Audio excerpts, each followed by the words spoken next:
可是冰域，我来输出。真是更高的价码。不代表着陨落。绝望忠臣。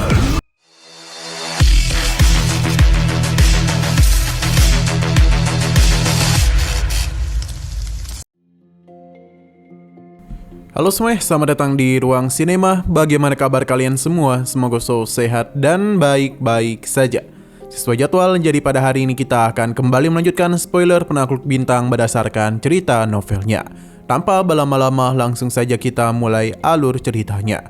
Makhluk-makhluk kuat yang sebelumnya menonton pertarungan Lo Feng kini telah bubar. Mereka semua sepakat bahwa kekalahan Kaisar Bala Petir adalah peristiwa langka yang tidak pernah terbayangkan. Namun ketenangan itu pecah ketika gelombang energi kuat muncul dan sosok putih sebesar 30 meter turun dari langit. Ia mengenakan baju jirah putih, bekas luka besar di dahi dan kehancuran total yang memancar. Ia bernama Silver A, salah satu dari 5 kaisar tak terkalahkan. Ia hadir di hadapan Lo Feng. Kehadiran makhluk itu membuat ruang membeku, dan Lo Feng merasakan bahaya yang belum pernah dia rasakan sebelumnya.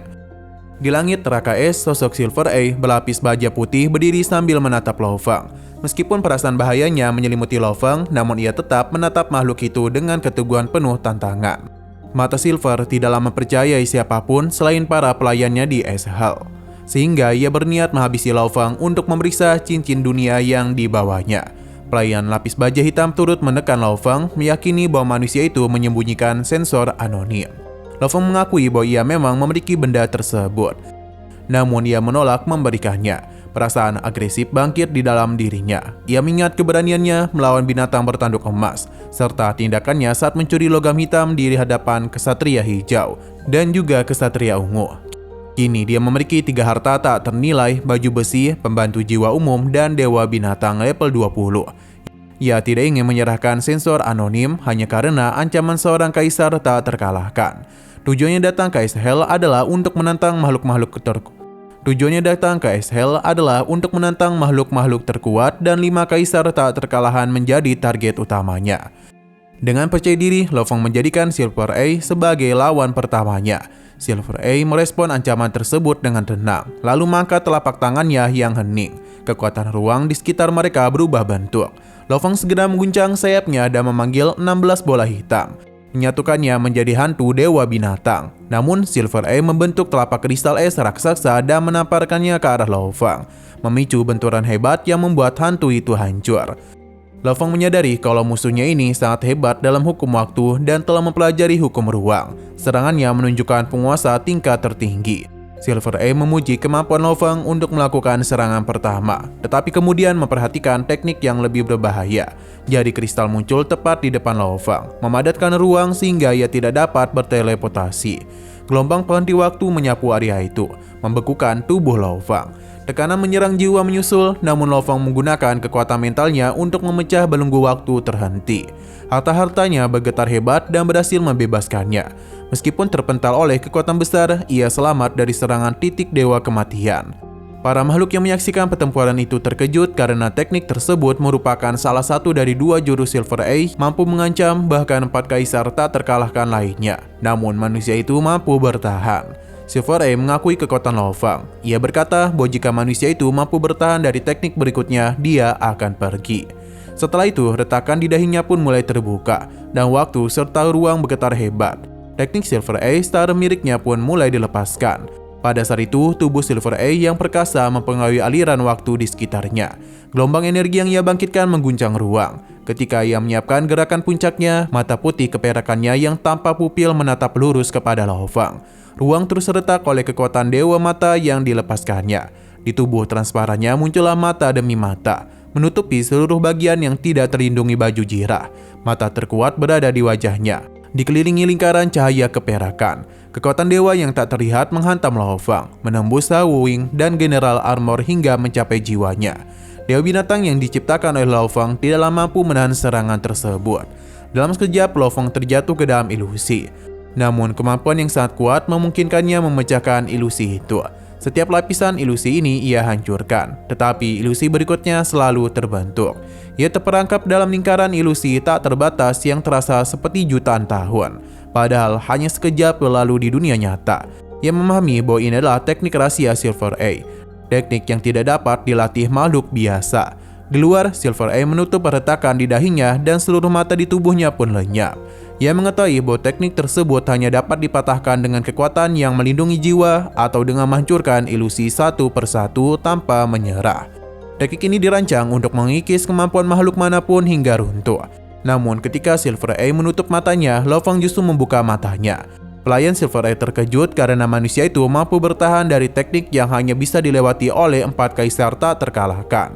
Lo Fang menyebut bahwa dia mengalami puluhan ribu era dalam ruang ilusi tersebut, dan Silver Eye mengakui pencapaian itu dengan kagum. Pengalaman Lo Fang di bawah warisan hidup dan mati membuatnya mampu menahan tekanan yang bahkan melampaui batas. Setelah mengakui bahwa Lo Fang itu telah menerima 3 gerakannya, Silver Eye berhenti memburunya. Namun Lo Fang segera membalik keadaan dan menghancurkan salah satu cincin dunianya, membangkitkan jam ungu yang diperkuat oleh tubuh keutuhan Kaisar Jihong. Gelombang energi memukul Silver Eye, diikuti serangan 8 bintang berlapis racun Peimo. Serangan itu hanya meninggalkan luka kecil yang segera pulih, dan Lo Fang melarikan diri secepat cahaya. Silver Eye memilih untuk tidak mengejar karena manusia itu adalah makhluk tercepat di SHL. Setelah itu, gaung suara Lo Fang menawarkan pertukaran sensor anonim dengan harta karun, menyerahkan keputusan kepada Silver Eye. Makhluk itu merenungkan tawaran tersebut sebelum pergi bersama pelayannya. Sementara itu, Lo Fang dan Kaisar Jihong kembali ke gua es kristal terpencil. Mereka mengevaluasi kekuatan Silver Eye yang hampir mustahil ditaklukkan, dan Lo Fang memikirkan kemungkinan terjadi, yakni pertukaran dan makhluk tak terkalahkan itu. Peristiwa keberhasilan Lo Fang yang melarikan diri tiba-tiba saja menyebar luas, membuat semua makhluk di neraka es terpesona oleh keberhasilan manusia itu bertahan dari teknik Silver Look. Sementara itu, Lo Fang mulai memikirkan kembali pertempuran sebelumnya. Ia merasakan bahwa harta karun yang digunakannya memiliki kekuatan luar biasa, dan melalui teknik rahasia yang ia ciptakan khusus untuk memaksimalkan manfaatnya, ia dapat mengalahkan Kaisar Balap Petir. Namun ada rasa penyesalan dalam dirinya sebab bila Kaisar itu tidak berada di SHL, ia tentu akan memiliki setidaknya satu harta untuk melindungi dirinya. SHL memang penuh keterbatasan, terdapat 12.000 makhluk yang ditahan di sana. Dan meskipun sebagian membawa harta, sebagian besar telah direbut dalam kurun waktu yang sangat panjang oleh para kaisar terkuat. Jumlah harta yang dimiliki kaisar di dalam SHL bahkan tidak ada apa-apanya jika dibandingkan dengan para kaisar di luar. Contohnya adalah Seven Blade Emperor yang memiliki satu set senjata 7 bilah, harta pertahanan, pelarian, dan berbagai harta langka lainnya. Jika dibandingkan, kekuatan Kaisar Balap Petir atau Kaisar Tulang mungkin setara dengan mereka. Namun bila terjadi pertarungan nyata, para kaisar unggulan seperti Seven Blade Emperor atau Level Emperor yang telah dilatih secara khusus akan mampu mengalahkan para tahanan SHL dengan mudah. Lo Fang pun menyimpulkan bahwa harta sama pentingnya dengan kekuatan itu sendiri, bahkan bagi para penguasa alam semesta. Prinsip ini tetap berlaku. Guru Zhou Sanke telah memberikannya cukup banyak harta dan kini Lo Fang merasa perlu memperkuat kekuatannya sendiri. 3 hari kemudian di puncak gunung es di wilayah utara SHL, Kaisar Jihong berdiri kaki gunungnya sambil memberi hormat pada sosok logam yang mendampinginya. Sosok logam itu adalah tubuh dari Lo Fang yang menggunakan metode dari klan Mosa. Caranya menggunakan tubuh itu memungkinkan ia menyembunyikan tubuh aslinya di dalam cincin dunia, sehingga ia tidak ada resiko terhadap tubuh fisiknya meskipun tubuh logam itu hancur. Perjalanan mendaki terasa melelahkan karena tekanan keras dari SHL. Namun Lo Fang tetap melangkah naik. Saat tiba di puncak, pelayan berlapis baja hitam muncul dari bayangan. Lo Fang memindahkan dirinya bersama pelayannya itu ke dalam istana megah tempat Silver Eye berada. Melalui sistem optik tubuh logam, ia melihat wujud Silver Eye. Meskipun penglihatannya terhambat oleh tubuhnya yang lemah, Lo Fang meminta dia untuk menarik kekuatannya, supaya tubuh logamnya itu tidak hancur sebelum kesepakatan terjadi. Lo Fang kemudian mengajukan tawaran untuk menukar satu sensor dengan satu harta karun. Silver Eye mencoba menawar, namun akhirnya menerima satu sensor saja. Setelah itu, Lo Fang melemparkan komputer kuantum pelindung lengan kepada Silver Eye. Setelah terhubung ke alam semesta virtual, dia merasakan kegembiraan ketika menjelajahi keramaian dan hiruk-pikuk dunia maya, yang mana sangatlah berbeda dari kesepian panjang di SHL. Ia menganggap akun anonim itu jauh lebih berharga daripada harta karun. Sebagai gantinya, Silver Eye menyerahkan sebuah harta karun berupa kapak Pirides sepanjang 3 meter. Lo Fang menyimpannya dan kembali ke guanya di SHL Timur. Ia merasa beruntung karena mendapatkan harta itu melalui ide yang awalnya dia ragukan, namun kini berhasil memberikan nilai luar biasa. Setelah menyimpannya, ia segera masuk ke alam semesta virtual. Di dalam ruang pelatihan khusus, Lo Feng menelaah kembali teknik-teknik rahasia yang sedang dia kembangkan.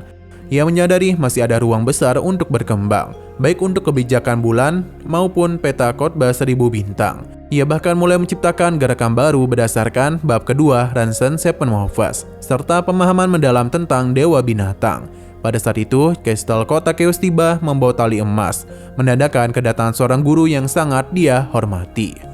Nah, sayang sekali spoiler pada hari ini harus berakhir dulu. Oke, sekian dulu pada video kali ini. Untuk video selanjutnya akan segera hadir. Jadi bagi kalian yang mengikuti series ini, langsung saja klik subscribe dan aktifkan loncengnya. Terima kasih yang sudah menonton video sampai habis. Jika kalian suka pada video ini, klik like dan share ke teman-teman kalian tentang channel ini. Dan ditunggu aja kelanjutannya. Oke, sampai jumpa di video selanjutnya.